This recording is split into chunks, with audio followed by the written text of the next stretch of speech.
Good day. My name is Jim Winship. I'm Senior Diplomatic Correspondent for Diplomatic Connections magazine. And today we're visiting at the Hay Adams Hotel, one of Washington's great historic hotels that is exquisite in all its appointments and completely remodeled in recent years so that it's historic and yet cutting edge in terms of the technology and services that are available to you. We're really pleased this morning to be able to talk with the hotel's executive chef, Peter Schaffrath, who is, I'm told and I believe, the lifeblood, the heart of the hotel and the activities that go on here in many different ways. Peter, thank you for joining us today. It's a pleasure. I've heard wonderful things about literally the part that food and you play in the hotel. What inspired you to become a chef? I mean, were you, as a child, thinking of yourself as a potential chef, Peter, or what made that decision for you? Well, I guess it started out as a young boy already. I watched my mom, when she prepared the meals for my dad and my brother every day, and I was always intrigued how she was cutting and preparing everything, and the smell of the food. Did you help? She put me to work, actually. We used to have a big garden, so she taught me a lot of things, not only the cooking, but we grown our own vegetables and fruits as well, which in these days doesn't happen very often. Right. Although, and we'll come to that later in the interview, but it is interesting that restaurants are coming full circle back to that idea of locally produced produce and other ingredients. We have a few of special suppliers, they're farm raised all our produce, vegetables and so on, so they're organic, and that's what we promise our guests. We have at least 50% on the menu is organic. You can, in these days, you cannot have everything organic yet, but we're getting there eventually. But just coming back, then in my younger age as well, my uncle used to have a guest house in the south of Germany, in the Black Forest. And I spent my summer vacation, my early teens, with him as well. And that was already more a professional setup. I see. And again, there I liked the noise, just the routine on a daily basis, the preparations and the readiness to kitchens can be pretty chaotic places sometimes. It can be very, very chaotic, and it takes a lot of planning, a lot of organization as well. There's so many aspects to make a meal really successful. Can you tell us a little bit, Peter, just about how you went from that stage of cooking as, if not a hobby, as sort of ambition, to going through the professional training? Where did you train, and what is that training like for a professional chef in a European? Well, initially I started what is very common in Europe. You have to do an apprenticeship, and an apprenticeship prepares you for professional life, and that's really common in all of Europe. Yes. In Great Britain, France, Germany, and so on. So I decided to take an apprenticeship, in a small hotel where I felt I had the most exposure to cooking. Because if you go, like we have these days, these big chain hotels, there's not much time left to really look after an individual. But I was lucky enough to learn my profession in a small hotel, where you have to do everything, from preparing food, you're cutting meat, butchering is taught, which in these days over here nobody knows how to can take apart an animal like a veal or a pig or so on. But you learned to do that to get the cuts that you really wanted. Exactly. Yeah. Then you learn as well what you can do with certain cuts, and you learn not only how you can. What kind of dishes you can make with it, but you learn to be economic as well, because cooking is one aspect of us being here, but in the end we have to make money. So it taught me early enough then in Germany. It is a business, so the bottom line, after all, taste is one thing, but the bottom line is part of the picture as well. That's correct. Yeah. And then after that, after my apprenticeship, I just started traveling. That was part why I wanted to become a chef. I always heard when I was younger that in this type of profession that you travel a lot, and I always was into traveling. So my first job brought me to Switzerland, Zurich in Switzerland. I worked in a fine restaurant there as well, and then I don't want to go into all the names of the restaurants, but from there I went to Geneva in Switzerland, to Lausanne in Switzerland, and from there I went to London, where for the first time was introduced to bigger hotels, because it intrigued me. I used to be always in smaller restaurants, yes, but then I wanted to see the other side. How is it done? You know, how do you produce food in bigger numbers? Which is really an art. I mean, most people do not understand how complicated that is. Not only the preparation, but the timing of big events. You learned cooking in an intimate situation, but then how do you translate that intimacy into numbers? Yeah, without losing sort of the personal touch that goes with it. Mm-hmm. Yeah, fascinating. Well, Peter, you've cooked both in Europe and in the United States. What are some of the differences between European and American kitchens, I guess? Well, I think in Europe you really have a very regimented and you really go through stages to become a chef. In the United States, it's more a people they start any professions really, and they're not really happy in them. And then they hear about the glory about being a chef, and then they go to a culinary school, which is great. I really respect these people, and then they learn a little bit, you know, they learn the basics, you know, but they never really worked in a hotel or in a restaurant before that. And I think that's the major difference, you know. And then it's the cultural part as well. I mean, especially when I was younger at home, we really do sit down as a family and eat all together, you know. Yes. And there's not a rush like it is in the States, you know. It's very common in Europe that the family sits together. We have our dinners together and so on, you know. And that's a cultural thing which develops into later life as well, I think, you know. And then cooking-wise, you know, I mean, obviously we have different products in Europe than you have here. And I was very intrigued being still in Europe, you know, we never had Thanksgiving over there. And that was something which was brought on by bigger companies, you know, I mean, hotel chains and so on, and products, you know. I mean, here you have year-round produce, you know, like asparagus, fruit, I mean, strawberries, which you don't have in Europe, you know. You really go by the season. You really do have to cook by the season. You really cook by the season. And that taught me, which helped me now in the stage I'm at now, to change menus as well seasonally, you know. Mm-hmm. Which in the States you really can all year long. You have the produce available. You can really leave it the way it is, you know, for a long time. Well, Peter, you're here at the Hay Adams. You've been at other hotels here in Washington and in the United States. But can you tell us a little bit? I mean, sometimes food gets taken for granted. It's just part of the background of a hotel. But what role does food really play in the life of this hotel or the life of any leading hotel, but particularly here at the Hay Adams? Well, we pride ourselves really. I mean, we have our clientele, you know, it's international people coming to us from all around the world.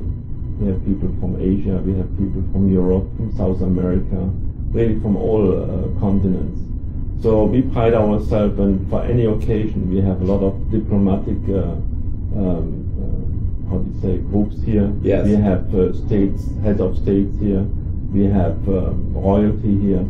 So we have to really cater to them. Usually there's an advance team that let us know what their likes and dislikes are. So we cater to them. And the hotel in the situation where we are, with the proximity to the White House, lends itself to have any major delegation staying with us. You know, usually when head of states come, they stay at the Blair House, and the rest of it, well, there will be the rest of the entourage that stays here. Exactly. Yeah. Right. No, we have we have a beautiful shot of the White House in the background and Lafayette Park below us, but that leads me to recall that 4 years ago, at least, before his inauguration, President Obama and his family were here as guests at the Hay Adams. What was that like to have the almost first family in residence for 10 days or so? Oh, it was a pleasure for us to have the Obama family here with us. We took care of him. We took care of the two girls as well. They loved it here. President Obama had one of his personal chefs with him as well, because we were not allowed to come too close to him. Mm-hmm. So he was the liaison between us and him, you know. And we go, since then we go friends. He's still at the White House. His name is Sam Kass. Yes. And yes. he's a very, very nice guy, you know. So it was very, it was very nice to have him here, but very complicated as well. It must have been really disruptive of with a lot Secret of Service on every floor, on every corner, and so on. But we took it as really as an honor, really, to have the future President of the United States staying with us. And we hope we have many more. Well, Peter, you mentioned all of the different cultural influences here in Washington and the different embassies and so forth. And before we started the formal interview, you and I were talking about a sake dinner you did for the Japanese. How do you handle all those different, culinary expectations, cultural demands coming from different embassies or different ethnic communities around Washington? How do you suddenly, a European-trained chef, suddenly turn into a Japanese banqueter? Well, we used to have, from the last 8 years, we used to have the sake dinner every time it was April. And it was a pleasure because our previous owner used to be Japanese, and the lady in charge of the hotel. And matched up with Cherry Blossom Festival quite closely, it sounds like. It's right, Yeah. So my biggest task was always to come up with a new menu. But we have a great team downstairs, It's not only that I'm making all the decisions. We have great team, we have the support of the general manager and several other people, to help to come up with ideas, Yes. how we're gonna present it, because it is fairly complicated when you do things like that. And it's not only from the culinary standpoint, it has to do with the service as well. There's so many different little details involved, how do you do the whole project, and it comes out perfectly, Yes. And it always works. And I have many nationalities working with me, and I draw from them ideas as well, not only Japanese. We have South Americans, we have Europeans, we have French, we have Asian, we have British, so I can draw, which is nice, when you have people from many nationalities around, Sometimes you're a little bit in the bind and say, do you have any ideas? And I go back, we never have a problem. Well, that leads me to ask, Peter, your title is Executive Chef. So one part of my question is, do you get to cook at all, or are you managing?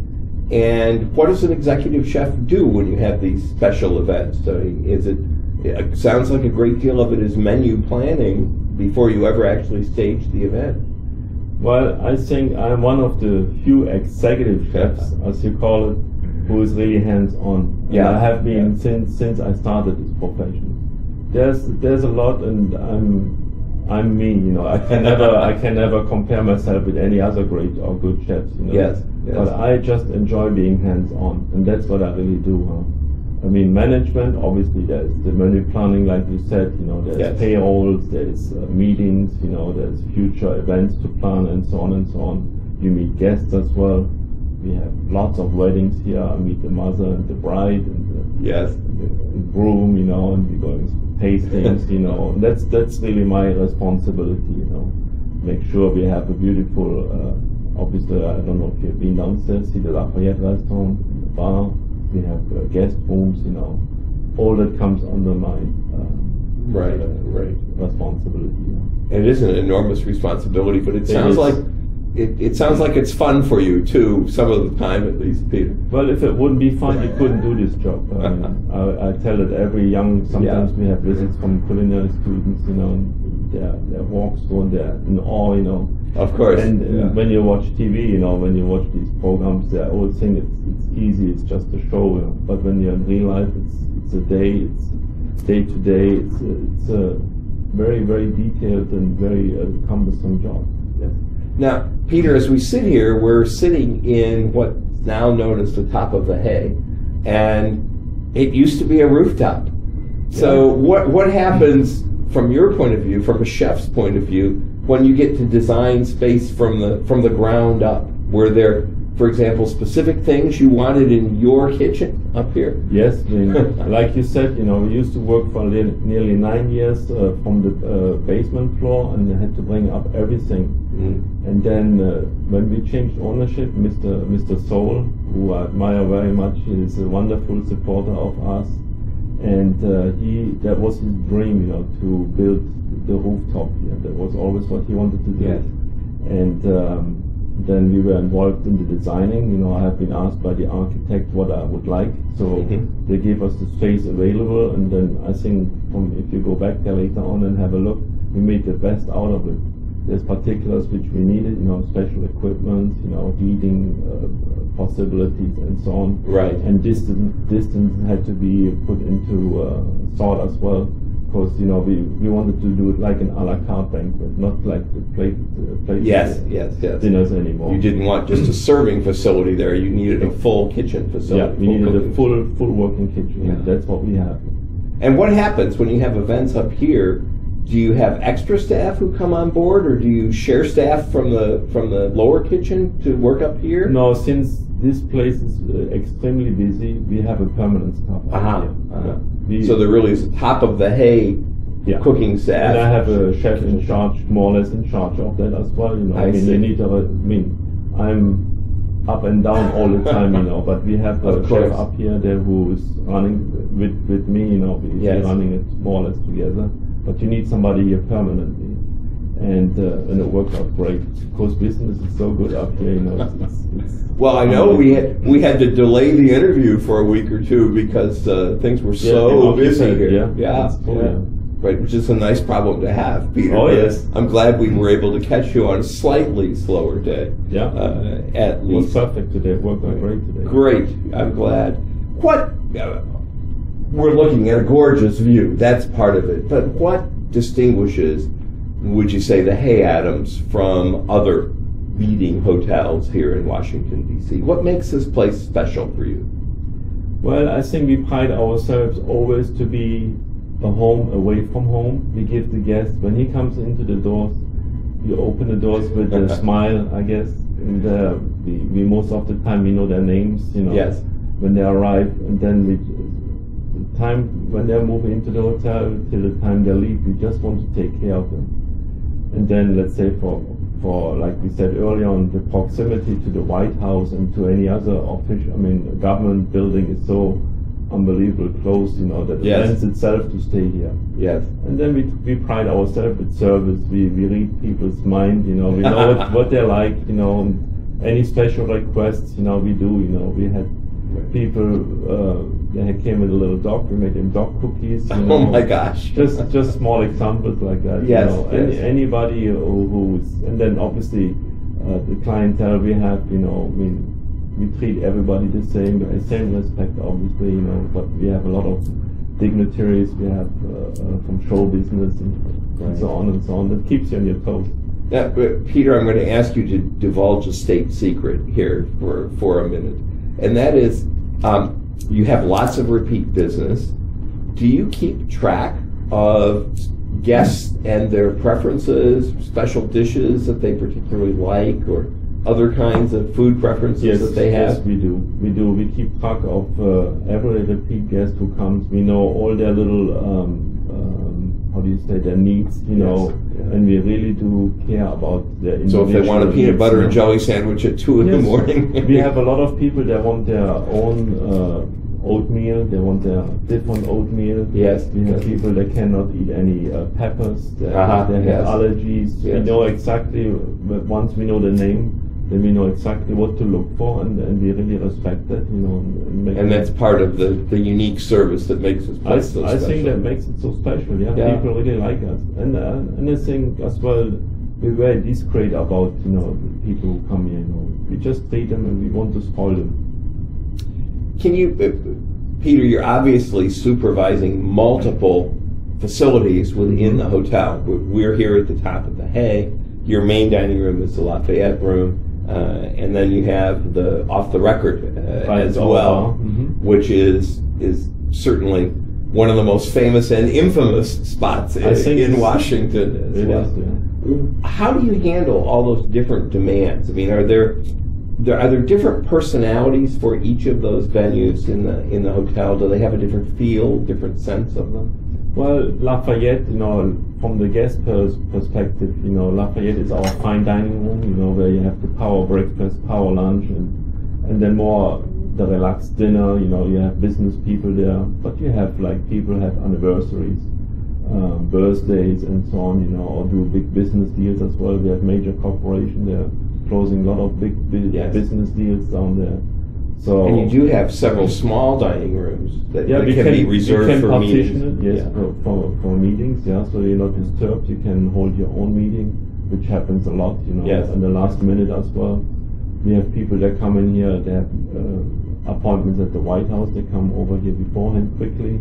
Just want to have something to eat. We had the UN secretary here short while ago. Just.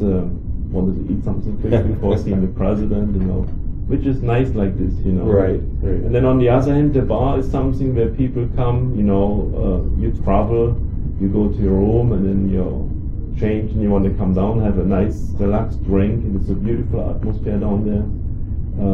Or you had a hard day of work, so you come there and enjoy yourself, have a drink, and have a light meal, so it's both are different. Well, and your bartender's famous for creative cocktails as well. Yeah, he's very famous for that. Yes. Yeah. And we're serving lots of them. So it's just a very, very busy place. Yes. Yes.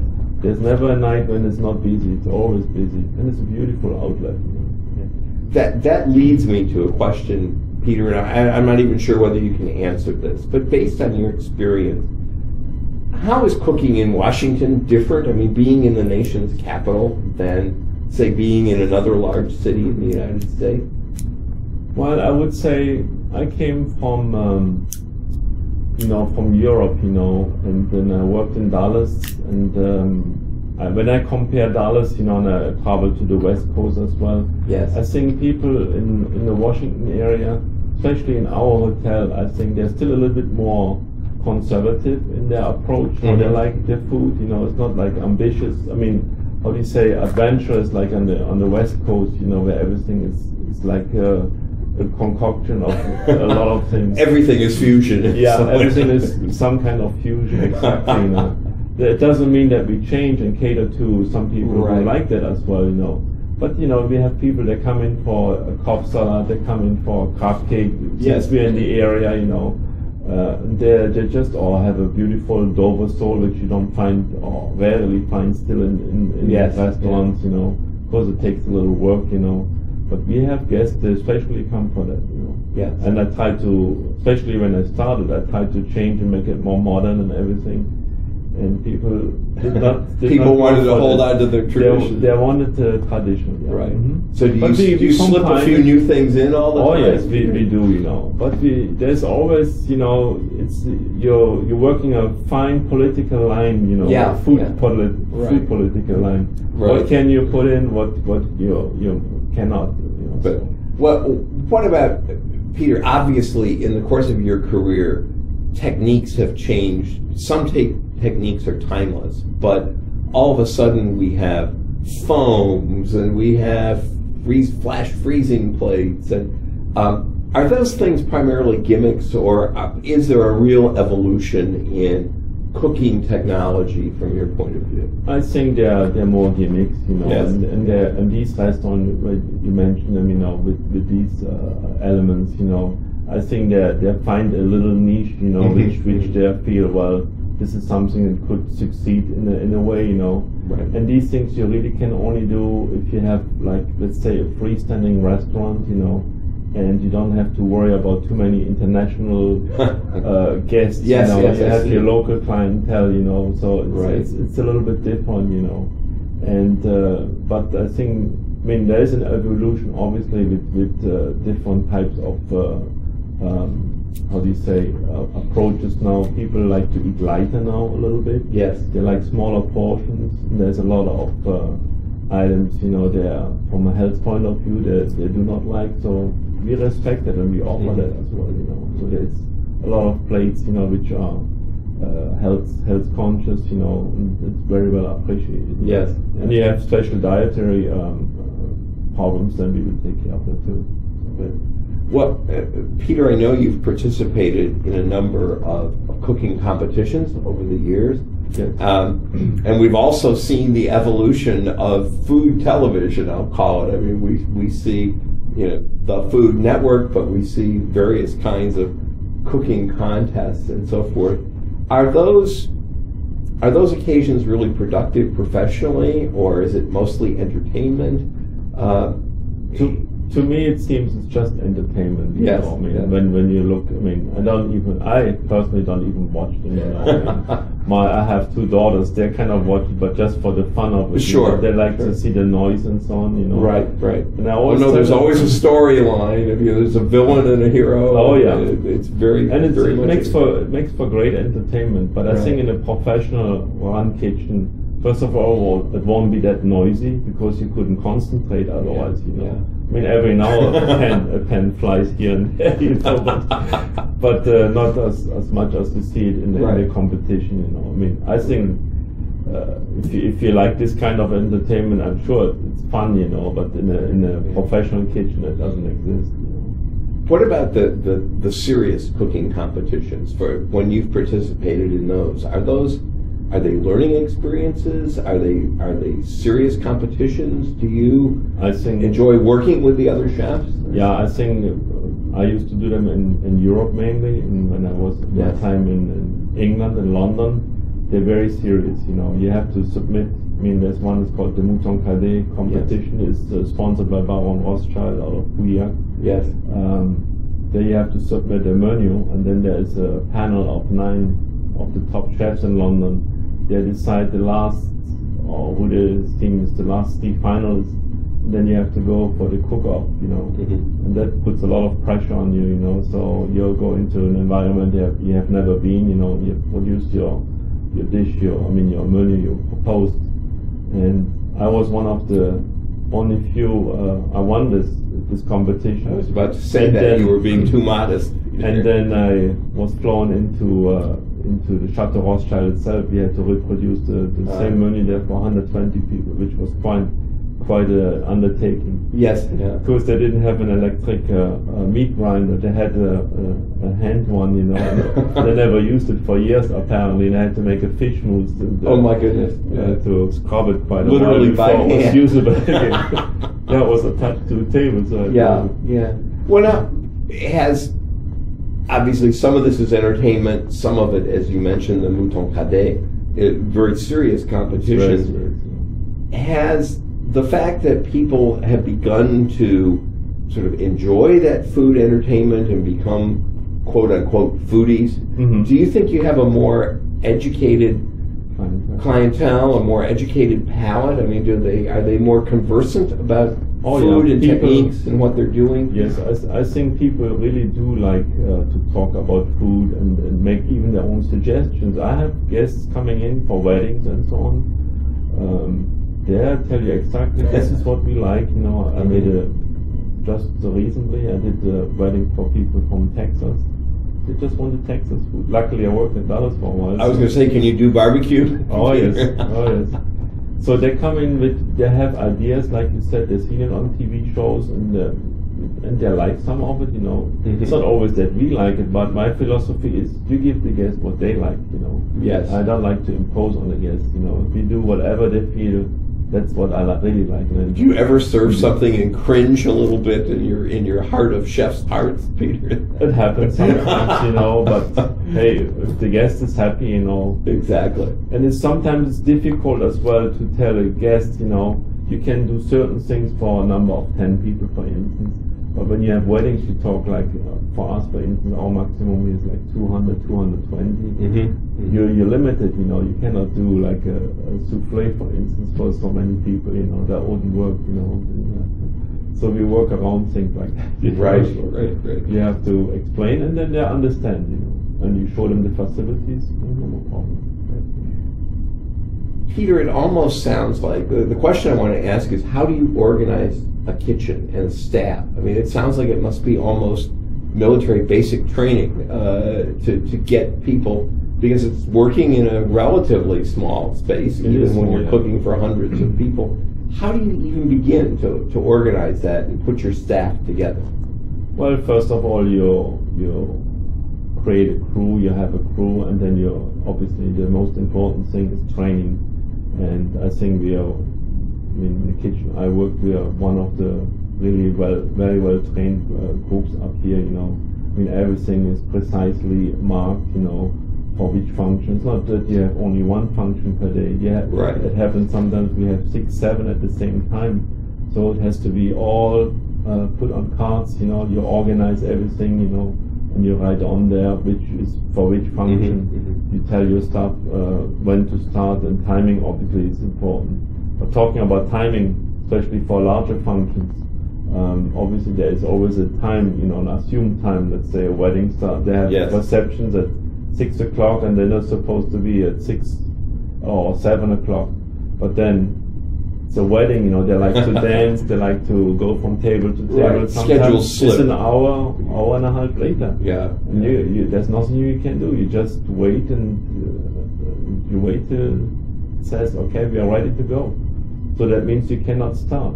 But you have to hold your food in a stage where it's not cooked, but it's not. You don't start from scratch. Right. You have to be at a stage. So there's some pre-preparation going on. Exactly. Yeah. Then you start like 10 minutes before. Then you go. It takes a lot of coordination and planning. A good kitchen is almost like a dance routine on stage. It's choreographed so that people aren't falling over each other most of the time. That's right. And it gets very hectic sometimes, And the new thing is as well, there's choices. People, they don't only have one dish in a larger group, they have choices, like 3, 4 choices. Then you have vegetarians, then you have vegans, non-this, so it's pretty complicated, But you organize, that's our job. Right. Well, but we have a great team, not only from the culinary side, from the service side as well. You made that point, and let me ask that question, Peter, because the service is, in a sense, an extension of the kitchen. And exactly. How do you work together with the service people? Do you take a hand in training the service people and scheduling what they're going to serve when, and how they're going to make a presentation of a dish that has become almost a work of art for you? But if that's the case, then it can't just be slapped down on the table. It has to have a presentation to it.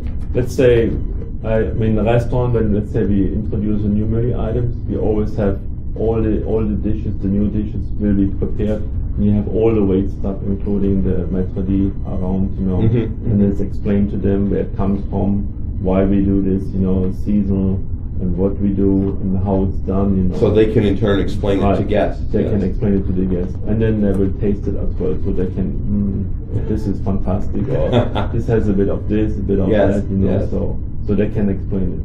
Up here, when we have like major, let's say, corporate functions, then we always do a tasting with the people who organize the function. I see. And then it's usually wait staff there as well, so they see the preparation of the food and how it's handled as well, which is very important on the day of the function. Yes. So they have an idea, Now, Peter, you talked about being a hands-on executive chef. That's correct. What are there certain things that are very hard for you to let go of, to let somebody else prepare a dish that is close to your heart? Well, I love to do fish, for instance, and cut fish properly. You really need a little bit of experience. Anybody can cut fish, Yes. But in order to get the best yield out of a piece of fish, so you need to really know how to do that, and that's really dear to my heart, and I love doing that, So when we have like special events and so on, I usually cut it myself, portion it properly, Yes. And cooking, we have a lot of little functions, I like to be involved. I don't do everything by myself, but I will be in charge. There's a lot of things I'm not in charge, but when it's like me and I have to go out afterwards, then I really will be there and will do the cooking myself. Tastings as well, a lot of the wedding tastings, I do that myself as well. In other hotels, you just leave it to the banquet chef or something. Yes, You know. yes. But I take pride in it, you know. I like to take care of our guests. Now, I should really ask your family this question, but do you cook at home when you leave the hotel? At occasions when we have friends, over, but my wife is French. I'm married to a French lady, Right. and she's a very good cook as well. So usually she cooks, so I can come. I mean, when I come home, I can sit down in peace, have a glass of wine, and she feeds me.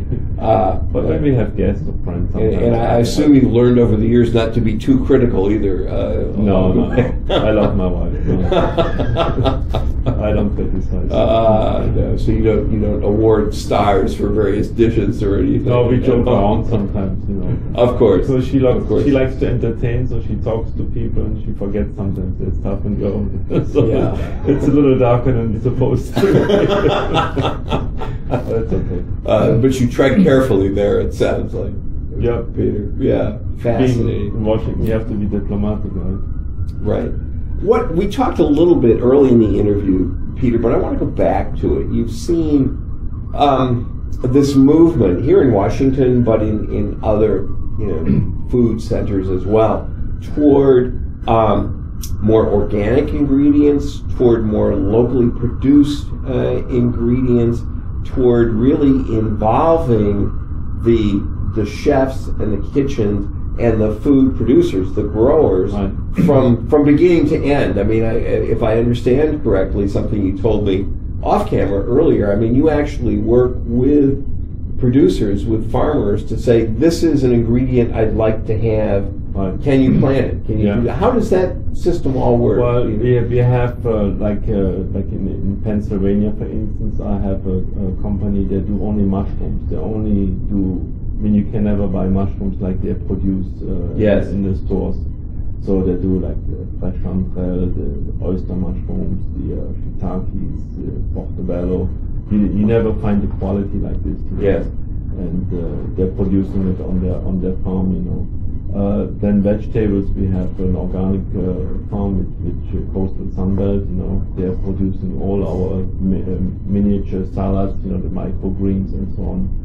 The red oaks, the green oaks, all the other butter leaf lettuces, you know. It's just fantastic, you know. And then we have a weekly farmers market right across from the hotel here, where we go on every Thursday. And we buy produce up there. We know the people as well, you know. They're coming, you know, we have a credit card, we go shopping, the pastry chef and myself and the sous chef, we go, and then we do a special for the next 2 days I see, from whatever's available in the farmer's market. Whatever we buy So if we came at the right time, we could catch you with your shopping bags. And, on Thursday again, exactly.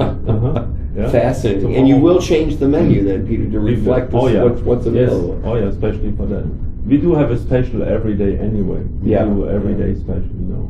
And we change our menu seasonal as well, you know, which is normally every 4 months, you know. Mm-hmm. I mean, 4 or 3 months, you know. Yes. So it all depends, you know. Sometimes we don't wait, you know. If there is a dish, you know, which is not doing too well, then we just change it. We don't wait because the season is not over yet, you know. So we just change it. You know. I mean, So you do. It sounds like you track the menu actually quite closely to see what's being ordered. Exactly. So we want to make sure that the items on the menu, the people are appealing to guests. You know, we want to sell it. Yes. Well, Peter, let me ask, just to wrap up with a couple of foodie questions in a sense. For you, what are some of your favorite dishes? Some of the things you most like to prepare? Well, like I said earlier, I like vegetables and fish.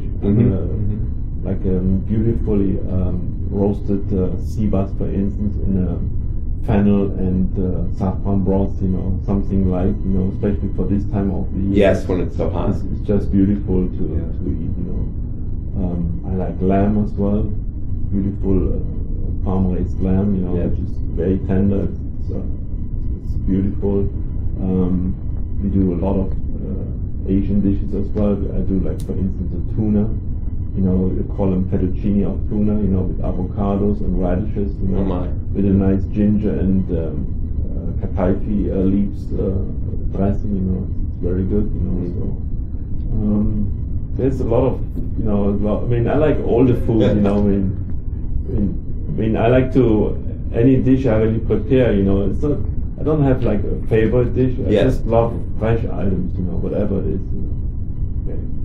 And this, you don't have to answer this question if you'd prefer not to, Peter. But I'm always curious with professional chefs. What's your most spectacular failure in the kitchen? Have you ever had something that you just think, oh, how did that happen? Well, it's not really a failure, but it's kind of puts you in a situation you're not too happy about. Let's put it this way. There was a situation in Dallas. I worked with a French chef. His name is, he is the owner of the Moulin de Mougins. What is his name? But he is a 3-star Michelin star chef, you know. And he came and we prepared a dinner for a very famous family in Dallas. And we prepared the items at the hotel, and then we had to put it in a truck and transport it to the property. Yes. And they had like a little steep hill to go up, you know. And whilst we were driving up, we heard some noises, you know. So, and unfortunately, when we opened the back door, we had like sugar made plates, dessert plates for the end of the dinner, with blown sugar, with like pears. I mean, everything was blown sugar, you know. I mean, out of this world, you know. And very fragile. Very fragile. So 18 plates of this, you know, they fell out. So we had to dispatch somebody and go back to the hotel and get some replacements very quickly. I was going to say, how do you recover from something like that? Well, luckily, the distance was not too far. Yeah. Oh, his name was Roger Berger. Roger Berger. He's a fantastic guy. He's one of my most admired chefs. Are there chefs, you mentioned him as one of your most admired, are there other chefs from whom you've learned things over the years that you think particularly highly of? Well, you work with, you know, I mean, there's people, you know, you always, you know, respect, you know, I mean, I don't admire chefs, you know, I mean, I see what they do, you know, and I learn from it, you know. It's like Roger Berger again. He said, you know why I'm so good? He said, because I travel a lot. So every time I'm in a foreign kitchen, I make a few notes, and when I go back to my place, you know, I don't want to say copies. To apply that. He applies it, you know. Yeah, that was a very honest, which is very rare, you know, with chefs, you know. Very honest and good answer, you know. Yes. You travel a lot, so you absorb a lot of things. Learning new things. You learn a lot of things. Yeah, fascinating. That was very good eye-opener. Well, I think, you know, Peter, you've helped dispel, I think, the stereotype of the master chef as the prima donna, as the diva of the kitchen, if you will. Not in my view. No, obviously not. I mean, I think you've given us a very human view of the importance of food and the dearness of food to your heart. I mean, obviously you've made food center of your life, and all of us who are guests in any of your facilities are privileged to share that. So we thank you very much for taking this time to be with us. It was a pleasure. Today. I really enjoyed it. Well, good. I hope it wasn't too painful. No, not at all. I enjoyed it. You know, and you've been a marvelous host here at the Hay Adams, and we thank you for joining us today with Diplomatic Connections. We've been talking with Peter Schaffrath, Executive Chef at the Hay Adams, and we hope that as you have time and inclination, you might come downtown here in Washington, D.C. and explore the Lafayette Room, the beautiful top of the Hay and its spectacular views, and enjoy some of the libations that are available here at their marvelous and, what should I say, I guess, storied bar off the record, which is one of Washington's most special places. That's right. It is legendary, Peter. There's no question. Oh yeah, a lot of stories about it. So thank you for joining us here on Diplomatic Connections. You can see this entire interview, if you're watching now, of course, on our website, www.diplomaticconnections.com, and we hope you'll pick up a print edition of the magazine as well. All of the editions of the magazine are also available on our website, and we'd welcome you to join us on the web or in print to be part of our Diplomatic Connections. Thank you, and good day. Goodbye.